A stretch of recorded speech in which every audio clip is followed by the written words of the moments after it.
Job's here. Jeff. We're gonna go over the push press now. So again, I'm gonna ask Jeff to pick up his bar, right?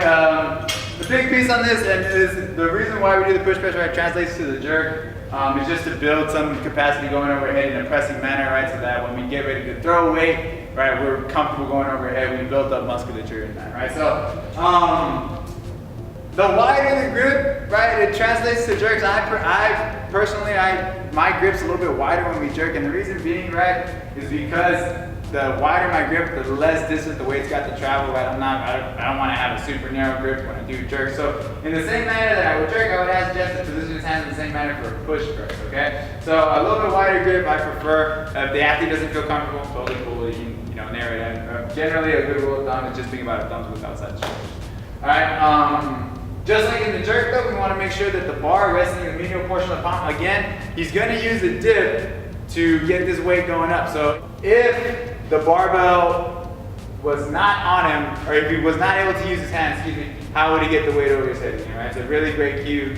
So if this weight, again, is out in front of him and his hands weren't on it, it would just fall. So it's got to be on top of the shoulders, right? So in the push press, right, we're not going to jump our feet out. Our knees are only going to bend one time, right? So I'm going to ask Jeff to dip. As he dips, he's going to finish with a strong press going overhead, okay? Very important that the bar resting on the shoulders, that's what creates the momentum and elevation, and then he finishes with a press, right? The bar needs to finish over the spine. Very important that you keep this bar over the midline. Right now it's over the midline.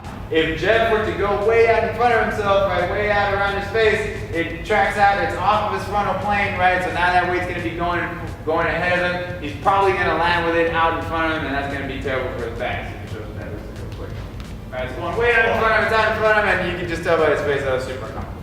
Alright, so very important that it's on top of the shoulders, he big chest, he sticks his chest out, right, gets in some kind of extension, he dips, and then he presses aggressively. Dips and presses aggressively, making sure the bar stays over the midline.